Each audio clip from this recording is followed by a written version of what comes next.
नमस्कार, four sides TV में मैं आशुतोष आपका स्वागत करता हूं।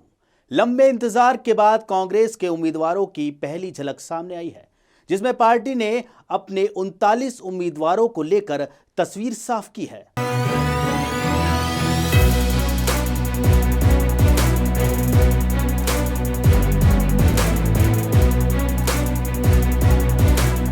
पिछले दिनों कांग्रेस पार्टी की ओर से जातिगत जनगणना की बात की जा रही हो या फिर राहुल गांधी द्वारा जिसकी हिस्सेदारी उसकी उतनी भागीदारी का नारा बुलंद किया जा रहा हो, पहली लिस्ट में कांग्रेस कुछ हद तक उस दिशा में बढ़ती दिखाई दी।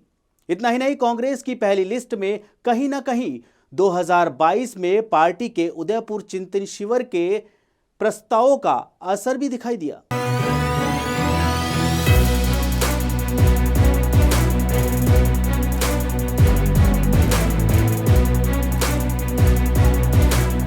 तो कांग्रेस पार्टी ने अपने उम्मीदवारों की पहली लिस्ट तो जारी कर दी है, लेकिन इनमें किन किन बातों का ध्यान रखा गया है हम आपको बताते हैं। सबसे पहले बात करेंगे उदयपुर के चिंतन शिविर। उदयपुर के चिंतन शिविर में इस बात की मांग जोर शोर से उठी थी कि पार्टी में 50% पद या टिकट 50 साल से कम उम्र के लोगों को दिए जाएं।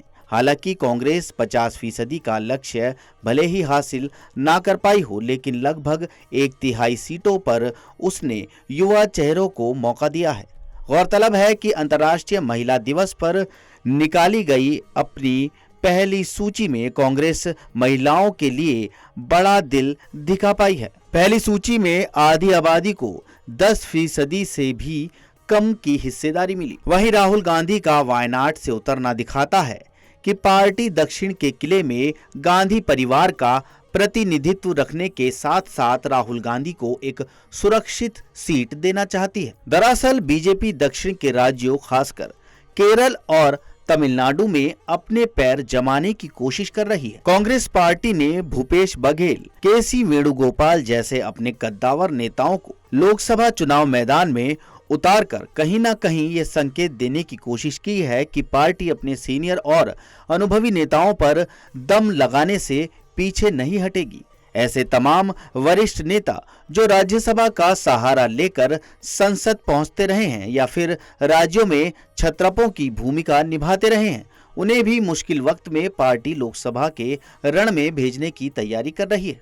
दिल्ली की सीटों को लेकर पार्टी के भीतर घमासान है। चर्चा है कि अशोक गहलोत, भूपेंद्र सिंह हुड्डा, आनंद शर्मा जैसे नेताओं को पार्टी फिर से मौका दे सकती है। पहले लिस्ट में कांग्रेस ने उन सीटों पर उम्मीदवारी की तस्वीर साफ की है जहां चीजें पूरी तरह से साफ थी। इसलिए केरल में सबसे ज्यादा सीटों पर उम्मीदवारों का ऐलान किया गया। इसके अलावा नॉर्थ ईस्ट की भी ज्यादातर सीटों पर टिकटों का ऐलान कर दिया गया। कुछ ऐसे राज्य जहां या तो सीटों के तालमेल का काम होना बाकी है या जहां उम्मीदवारों को लेकर बहुत ज्यादा पेच फंसा है, उन सीटों का ऐलान नहीं हो पाया। दिल्ली की तीनों सीटों पर उम्मीदवारों के ऐलान ना होने के पीछे भी यही वजह मानी जा रही है।